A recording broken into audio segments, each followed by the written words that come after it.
IPL option అయిపోయిన తర్వాత next ఏంటి, స్క్వాడ్ ఎలా ఉంది, వీళ్ళ ప్రాబబుల్ ప్లేయింగ్ 11 ఏంటి.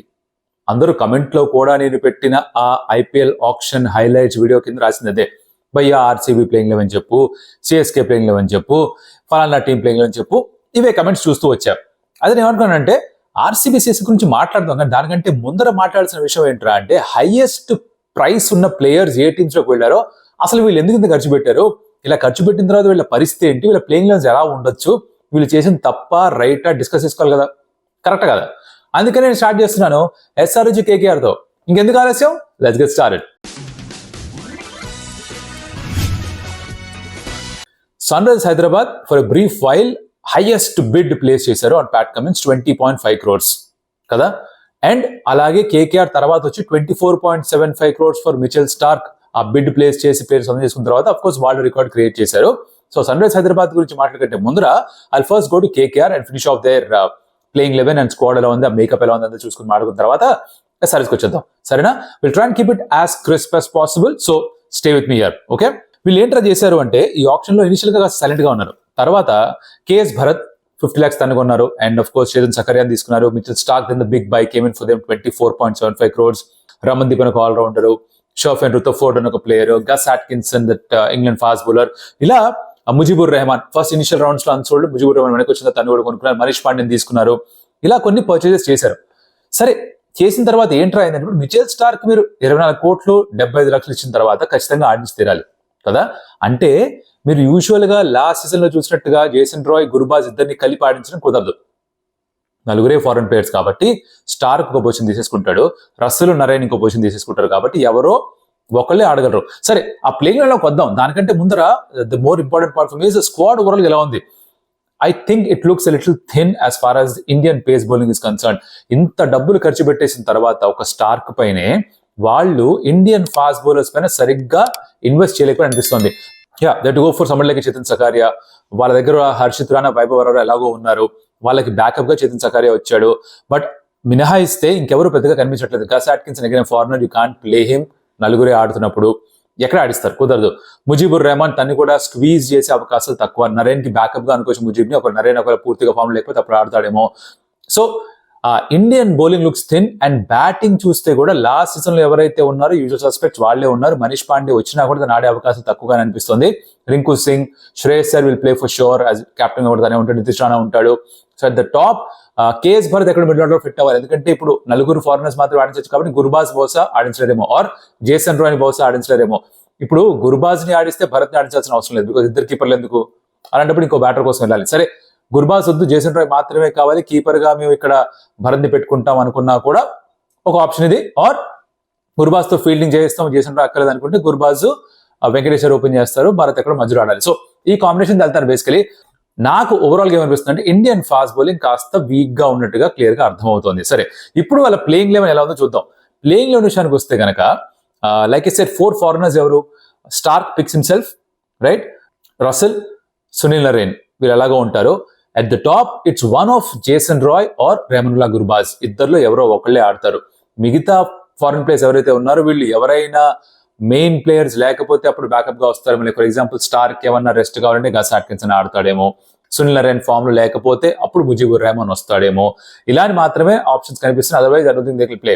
సో యాజ్ ఓపెనర్స్ ఎవరు ఉంటారు, Venkatesh Iyer is a very good player as an opener, impact player గా వచ్చి 100 కూడా కొట్టాడు, ఇవన్నీ కూడా చేశాడు తను. So basically Venkatesh Iyer can come in at number 3 also. But Iyer వచ్చిన తర్వాత శ్రేయస్ అయ్యర్, ఐ మీన్ వెంకటేష్ అయ్యర్ కాదు, Shreyas Iyer will probably play number 3. So I would like to open with this is my top 11 for KKR, Jason Roy and Venkatesh Iyer. సరే Roy form లో లేకపోతే Gurbaz comes, like అందుకే అన్నాను Jason Roy / Gurbaz and Venkatesh Iyer. number 3 లో Shreyas Iyer, number 4 లో నితీష్ రాణా, 5 లో రింకు సింగ్. రింకు సింగ్ లేకుండా మీరు ఇప్పుడు కేకేఆర్ లైన్ ఇమాజిన్ చేసుకోలేరు. 6 లో I will have KS Bharat, because if I'm not even if I'm playing Gurbaz, నాకు ఒక ఇండియన్ కీపర్ ఉంటే గుర్బాజ్ తో ఫీల్డింగ్ చేయించుకొచ్చింది. So KS Bharat kind of comes in. 50 లక్షలకే కొనుక్కున్నారు. I think they'll probably play him. ఆ మిడిల్ ఆర్డర్ ఎక్కడో ఆడతాడు. ఆర్సీబీకి ఆడినప్పుడు తన టాప్ 4 లో ఆడుతూ రన్స్ కూడా స్కోర్ చేసిన మాట ఉంది. సో ఆ ఫ్లోటర్ లాగా వాడతారా అంటే they already have lot of people. Nitish Rana, Rinku Singh, Shreyas Iyer, Venkateshwar వీళ్ళందరూ ఉన్నప్పుడు వీళ్ళని కాకుండా కేఎస్ భరత్ పైకి పంపిస్తారా? డౌటే కదా. అందుకని భరత్ ఇక్కడ నంబర్ 6 లో ఇక్కడ రావాల్సి ఉంటుంది. తర్వాత of course you got Russell, or that order will change based on the games situation. Then you got Starc, Sunil Narine and Harshit Rana the fast bowler and Varun Chakravarthy the mystery spinner. So ఇది వీళ్ళ ప్లేయింగ్ లెవెన్ నేను అనుకుంటున్నా. మీకు ఏమనిపిస్తుంది? KKR playing eleven బాగుందా? వాళ్ళ batting సరిపోతుంది అనిపిస్తుందా? వాళ్ళ బౌలింగ్ లో పదును సరిపోతుందా? స్టార్క్ వచ్చిన తర్వాత ప్రతి మ్యాచ్ ఆడాల్సిందే. 24 కోట్లు 70 వచ్చిన తర్వాత ప్రతి మ్యాచ్ ఆడించకుండా కూర్చోబెట్టలేరు. తన ఫామ్ బాగున్నా బాలేకపోయినా ఆడించాలి. మధ్యలో ఎక్కడ డ్రాప్ చేయాల్సి వస్తే లైక్ ఐ సెడ్ అప్పుడు రీప్లేస్మెంట్ గస్ అట్కిన్సన్ వస్తాడేమో. So this is how KKR shapes up as far as initial matches is concern. So playing eleven ఇలా ఉంది. ఇంపాక్ట్ సబ్ ఎవర్రా అంటే లాస్ట్ సీజన్ లో కూడా ఎక్కువ శాతం ఇంపాక్ట్ సబ్ గా ఉన్న సుయాష్ శర్మ ద లెగ్ స్పిన్నరే మళ్ళీ ఒకసారి ఇంపాక్ట్ సబ్ గా ఎక్కువగా ఉంటాడేమో అనుకుంటున్నారు. ఒకవేళ బ్యాటింగ్ ని స్ట్రెంథెన్ చేసుకోవాలి, ఇంపాక్ట్ సబ్ ని యూజ్ చేసుకుంటే maybe somebody like Manish Pandey would probably feature. Is what I think. Manish regular గా ప్లేయింగ్ లో ఉంటాడని నాకు అనిపించట్లేదు. So there you go. This is my playing for KKR. Now next move to the next team which happens to be Sunrisers Hyderabad. వీళ్ళు ఏం చేశారు? Pat Cummins ని 20.5 crores కి కొన్నారు. భయ్యా యాక్చువల్ గా చెప్తున్నాను, కొంచెం సెన్సిబుల్ గా ఆలోచించండి. అంటే ప్యాట్ కమిన్స్ మాకు కావాలి అని ఒక ఆలోచన ఉంది, కాదనట్లేదు. కాకపోతే స్మార్ట్ గా బిహేవ్ చేస్తుంటే ఆర్సీబీని సీజన్ స్టార్ట్ అవ్వకుండానే సీజన్ నుంచి బయటకు పంపించేసి ఉండొచ్చు. ఎలా? వాళ్ళు 20.25 crores వరకు వాళ్ళు కూడా కమిన్స్ కోసం వెళ్ళారు. వాళ్ళ దగ్గర 23.25 crores మాత్రమే ఉన్నాయి ఆర్సీబీ దగ్గర. వాళ్ళు ఎంటరింగ్ ది ఆప్షన్. సో 20.25 కోట్లు కనుక వాళ్ళు కమిన్స్ మీద ఖర్చు పెట్టేస్తే 3 కోట్లలో మిగతా ఫాస్ట్ బౌలింగ్ యూనిట్ ని, స్పిన్నర్స్ ని పిక్ చేయాల్సిన అవసరం వచ్చేది. దాంతో వాళ్ళ బౌలింగ్ అసలు ఉండేదే కాదు. ఓ సిరాజు, మ్యాక్స్వెల్, గ్రీను ఉన్నా కూడా, ఆ వైశాఖ్ విజయ్ కుమార్ ఉన్నా కూడా I don't really see how they would have built a bowling unit. So అది చేస్తుంటే ఆర్సీబీకి actually it would have been a death blow. Last నింది కాఫిన్ అంటారే, అది జరుగుండేదేమో. But of course sun rise Hyderabad wanted Pat Cummins. కానీ sun rise Hyderabad మర్చిపోయిన విషయం ఏంటంటే Indian Premier League foreign Premier League కాదు అని. ఉన్న 8 మంది ఫారెన్ ప్లేయర్స్ చూస్తే అందరూ కూడా మంచి ప్లేయర్సే.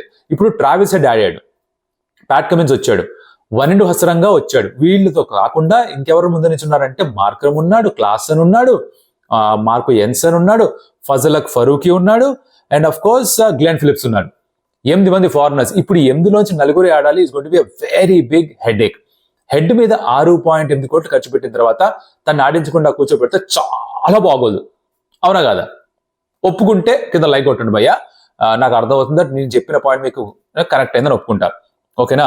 సో వాళ్ళు వితౌట్ హ్యావింగ్ ట్రావిస్ హెడ్ ఆడలేరు కాబట్టి ఇప్పుడు 4 స్లాట్స్ లో ఉన్నప్పుడు ప్యాట్ కమిన్స్ కి 20.45 crores ఇచ్చిన తర్వాత నేను ఎందుకు ఫాస్ట్ ఫార్వర్డ్ లో ప్లేన్ లోకి వెళ్ళిపోయాను? ఇప్పుడు మనం బేసికలీ స్క్వాడ్ అనలైజ్ చేద్దాం. స్క్వాడ్ యాక్చువల్లీ బానే ఉంది. ఇఫ్ లుక్ ఎట్ ఇట్, ఎక్కడ కూడా పెద్ద బొక్కలు కనిపించట్లేదు.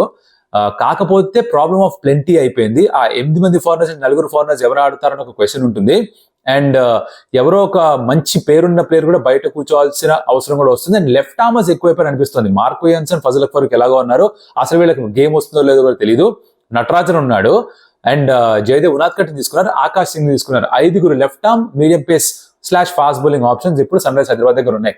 వీళ్ళతో పాటుగా bowling looks good. You got Natarajan, you have Bhuvi, you've got Pat Cummins, so fast bowling is sorted. Wanindu Hasaranga ఒక లెగ్ స్పిన్నర్ కావాలనుకున్నారు, హసరంగా కోటిన్నర దొరికేశాడు, absolute steal. Mayank Markande he did really well last season లో ఆడిన గేమ్స్ లో. సో మయాంక్ మార్కండే కూడా ఒక బ్యాకప్ ఆప్షన్. సో తను ఉన్నాడు కాబట్టి జరిగిన great thing. Washington Sundar is fit, so off spinning allrounder తను ఉన్నాడు. మార్కం కూడా ఆఫ్ స్పిన్ వేస్తాడు. ఫిలిప్స్ ఆడితే గ్లెన్ ఫిలిప్స్ కూడా ఆఫ్ స్పిన్ వేయగలడు. అండ్ అలాగే రాహుల్ త్రిపాఠి కూడా కాస్త బౌలింగ్ చేయడు కాబట్టి Abhishek Sharma left arm spin వేసి బ్యాటింగ్ కూడా చేయగలడు. So this enough material, there resources to work with as far as SRH is concerned. Squad బానే ఉంది, కానీ పిక్ చేయడం, ప్లేయింగ్ లెవెన్ ని పిక్ చేయడం, కరెక్ట్ గా ఫారినర్స్ ని పిక్ చేయడం, ఆ బ్యాలెన్స్ ని మెయింటైన్ చేసుకోవడం, ఆ స్క్వాడ్ కాంబినేషన్ సెట్ చేసుకోవడం will be a massive challenge sun rise Hyderabad. సరే, వీళ్ళ ప్లేయింగ్ లో విషయానికి వస్తే ఇప్పుడు like I said Travis Head kind of comes up. ఆ నెంబర్ 1 లో వచ్చేస్తాడు. ట్రావిస్ హెడ్ ఆడితే ఆఫ్ స్పిన్ ఆప్షన్ కూడా ఇస్తున్నాడు. ఇప్పుడు ఈ ప్లేయింగ్ లో చూస్తే మీకు అర్థమవుతుంది ఏంట్రా ఇంతమంది బౌలింగ్ చేశారు, ఎంతమంది బ్యాటింగ్ చేశారు ఉన్నారని. Stay with me, okay? Head at the top, తనతో పాటు ఎవడు ఓపెన్ చేస్తాడు? మయాంక్ అగర్వాల్. అభిషేక్ శర్మతో చేంజ్ చేయొచ్చు కదా అనొచ్చు మీరు, కానీ అక్కడ ఎలాగో లెఫ్ట్ టు రైట్ కాంబినేషన్ ఉంది. మయాంక్ అగర్వాల్ కూడా బాగానే పర్ఫార్మ్ చేయడం చూసాం. 8 కోట్లు దానికి ఇచ్చారు. అభిషేక్ శర్మ ఆ డెత్ ఓవర్స్ లో కూడా ఆ హిట్టింగ్ చేసే అబిలిటీ ఉన్నవాడే. మయాంక్ అగర్వాల్ ఆ రోల్ ఎక్కువగా చేయడు. So Mayank Agarwal and Travis head to start of. If you ask me, first game లో ఫస్ట్ 2-3 గేమ్స్ లో ప్లేయింగ్ లో ఏముంటుంది అంటే ఇది నా ఉద్దేశంలో ప్లేయింగ్ అనమాట. మీకు కాదనిపిస్తే మీరు కింద కామెంట్ లో చెప్పొచ్చు. But here we go. Travis Head, Mayank Agarwal, the openers. Number 3 లో Rahul Tripathi. He's had a fabulous season, but form అటు ఇటు అయిందంటే తన ప్లేస్ లో ఇంకొకరు వచ్చేస్తారు. But start of Rahul Tripathi, then Markram. Captain మార్క్రమా కాదా? I'm going to have some doubt on that. I think my captain is going to be for Sunrise Hyderabad, Pat Cummins. So mark at number 4, Klaasen లేకుండా మీరు SRH playing లో imagine చేసుకోలేరు. So wicket keeper and batter is Klaasen, right? Then you got Abhishek Sharma, Washington Sundar, your all rounders. Pat Cummins again an all rounder. Bhuvi at number 9, Mayank Markande ఆడాల్సి వస్తుంది because Wanindu హసరంగాకి జాగా లేదు. మొదలైందా గొడవ? తర్వాత at number 11 it's one of Umran or Akash Singh. Umran Malik last season చూసాం, కొంచెం expensive గా మారాడు. సో తనని ఎప్పుడు వేయించాలో అర్థం కాదు. పవర్ ప్లే వేస్తే ఫీల్డ్ రిస్ట్రిక్షన్స్ యూజ్ చేసుకొని బయట కొట్టేస్తున్నారు. ఆ డెత్ ఓవర్స్ లో వేస్తే ఎవరికి సరిగ్గా వేయలేకపోతే రన్స్ లీక్ చేస్తున్నాడు. మిడిల్ ఓవర్స్ లో ఎక్కువగా వేస్తుంటాడు. బట్ దాని ముందర సీజన్ లో ఎలా అయితే పర్ఫామ్ చేశాడో అలాగా 2023లో పర్ఫామ్ చేయలేదు తను. So Umran, Akash Singh and Akash Singh left armer కూడా కాబట్టి మేబీ వెరైటీ తీసుకురావచ్చు అని ఒక చిన్న ఫీలింగ్ ఉంది. ఇంపాక్ట్ సబ్ గా ఎవరు ఉంటారంటే I think Natarajan will probably play that impact sub role. ఇప్పుడు look at the batting options you have. Head Mayank Agarwal, Rahul Tripathi, Markram, Klaasen, Abhishek Sharma, Washington Sundar, Pat Cummins వరకు జెన్యున్ గా బ్యాటింగ్ ఉంది. నంబర్ 8 వరకు భువి కూడా బ్యాట్ హ్యాండిల్ చేయగలడు. బట్ కమిన్స్ వరకు కూడా 6 హిట్టింగ్ ఎబిలిటీ ఉన్న ప్లేయర్స్ ఉన్నారు. Okay, come to the bowling. Umran or Akash Singh ఎవరో ఒకళ్ళ వాళ్ళలో, Mayank Markande, Bhuvi, Cummins, Washington Sundar, Abhishek Sharma, Travis Head, కావాలంటే Rahul Tripathi. Again 8 bowling options వరకు ఉన్నాయి. 7 ఫర్ షూర్. మార్కన్ కూడా ఉన్నాడు. సో బేసికలీ మీరు ఎలా చూసినా సరే this good balance in side. All rounders బాగున్నారు. 4 ఓవర్లు మాత్రమే వేయాలి, లేదు అవసరం లేదు 1-2 ఓవర్లు మాత్రమే కూడా చిప్పింగ్ చేసే బౌలర్స్ ఉన్నారు. Squad looks fantastic. This level looks very strong. But only problem ఏంటంటే లాస్ట్ సీజన్ లో బాగా పర్ఫార్మ్ చేసిన మార్కో యాన్సన్ కి జాగా లేదు, ఫజలక్ ఫరూక్ కి జాగా లేదు, గ్లెన్ ఫిలిప్స్ ఆడలేడు. ఎందుకు అంటే 4 ఫారినర్స్ మాత్రమే ఆడగలుగుతాం. Which is why I said ఇది ఫారెన్ ప్రీమియర్ లీగ్ కాదు, Indian Premier League. Actually foreigners తో 8 మందితో పెట్టేసుకొని 3 ఇండియన్ ప్లేయర్స్ ని పెట్టేసుకొని స్క్వాడ్ తయారు చేసి మ్యాచ్ ఆడేసినా కూడా వాళ్ళు గెలిచే పొజిషన్ లో ఉంటారేమో, కానీ అలాంటి సౌలభ్యం లేదు కదా. అర్థమైందా? ఇది matter. So sun rise Hyderabad squad looks great. 20.5 కోట్లు ఎందుకు పెట్టారా అంటే దానికి only reasonable logic think of is Wanindu Hasaranga కోటిన్నరకు వచ్చేసాడు కాబట్టి ఇద్దరికి కలిపి 22 కోట్లలో దొరికేశారంటే వాళ్ళు యాక్చువల్లీ ఇది చాలా చాలా తక్కువ ప్రైస్ కి ఎకనామికల్ గా వచ్చేసారు అనుకుంటున్నారు. ఓవరాల్ పిక్చర్ చూస్తున్నారు వీళ్ళు. ఒక ప్యాట్ కమిన్స్ కింద ఇచ్చామని చూడకుండా ప్యాట్ కమిన్స్ హసరంగా కలిపి ఒక 22 crores లో దొరికేశారు. అసలు మామూలు పర్చేజ్ కాదు. ನೀವು చేసినట్టుగా అసలు ఎవరైనా ఆప్షన్ లో వ్యవహరిస్తారా అని ఒక ఫీలింగ్ లో ఉండుంటారు వాళ్ళు. హెడ్ కోసం ఎక్కువ డబ్బులు ఖర్చు పెట్టడం ఇది కాస్త బ్యాక్ ఫైర్ అవ్వచ్చు. బికాస్ ఒక ఇండియన్ ఫినిషర్ బహుశా అవసరం. సంబంధించి సమీర్ రిజ్వీ ఎవరైతే టార్గెట్ చేశారో, రాబిన్ మిన్స్ తన కోసం కూడా బిడ్ చేశారు. వీళ్ళంటి ప్లేయర్ ఎవరైనా వచ్చుంటే బహుశా బాగుండేదేమో, షారూక్ ఖాన్ ఫర్ ఎగ్జాంపుల్. కాకపోతే ఆ డబ్బులు లేవు. So they have to work with somebody like Washington Sundar and Abhishek Sharma and Klaasen to and Cummins to finish off the innings అనమాట. అబ్దుల్ సమద్ కి కూడా ఛాన్స్ బహుశా దొరకకపోవచ్చు ఇనిషియల్ గేమ్స్ లో.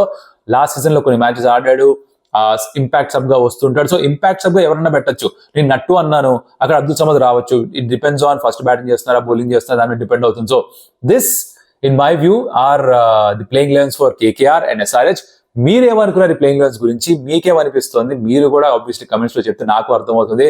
స్క్వాడ్ చాలా కేర్ఫుల్ గా చూడండి.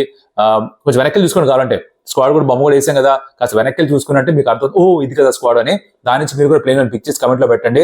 నాకు అర్థమవుతుంది మీరు ఎలా కాంబినేషన్ సెట్ చేద్దాం అనుకుంటున్నారు. నా కాంబినేషన్ లో 7 to 8 బ్యాటింగ్ ఆప్షన్స్ ఉన్నాయి, 7 to 8 బౌలింగ్ ఆప్షన్స్ ఉన్నాయి, ఆల్ రౌండర్స్ ఉన్నారు, యూ గాట్ ఫినిషర్స్.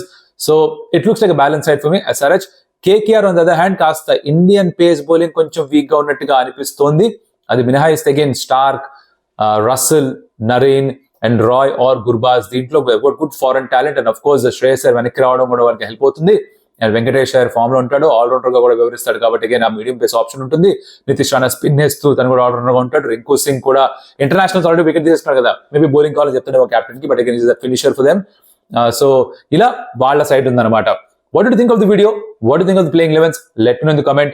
Video నచ్చుంటే కనుక లైక్ చేయండి. ఇప్పటిదాకా స్టంప్ టైల్స్ కి సబ్స్క్రైబ్ చేసుకోకపోతే please do consider subscribe the channel, because అది మీరు చేస్తే ఈ ఫ్యామిలీ ఆఫ్ స్టంప్ టైల్స్ పెరుగుతుంది, which will help us do more videos and reach more people. So ఆ పని చేసి పెట్టండి. సో ఒక లైక్, ఓ షేర్, ఓ సబ్స్క్రైబ్ అండ్ ఒక కమెంట్, ఏం నచ్చింది ఏం నచ్చలేదు మీ ప్లేయింగ్ 11s అండ్ SRH ది KKR ది. And of course next video miss అవ్వద్దు, ఎందుకంటే దాంట్లో నేను RCB గురించి మాట్లాడబోతున్నా అలాంగ్ విత్ CSK. RCBకి do they have enough to lift the cup this time? Batting లో ఫైర్ పవర్ ఉందా, బౌలింగ్ లో ఫైర్ పవర్ ఉందా, స్క్వాడ్ లో ఇనఫ్ డెప్త్ ఉందా, దీని గురించి డీటెయిల్ గా మాట్లాడుకుందాం. So next video RCB and CSK. So అది వచ్చినప్పుడు కనుక మీరు మిస్ అవ్వకూడదు అంటే కనుక స్టంప్ టైల్స్ కి సబ్స్క్రైబ్ చేసుకొని పెట్టుకుంటే వీడియో వచ్చినప్పుడల్లా మీకు ఆ నోటిఫికేషన్ కంటే టక్ నొక్కేశారు అనుకోండి, వచ్చేస్తుంది, మీరు కూడా చూసేయచ్చు. So the next video is going to be very very very important and much awaited, because చాలా మంది దానికోసం అడిగారు. And that's it for now. Thank you so much for watching Stump Tales. మళ్ళీ కలుస్తా. అప్పటిదాకా కౌశిక్ సెలవు. బాయ్.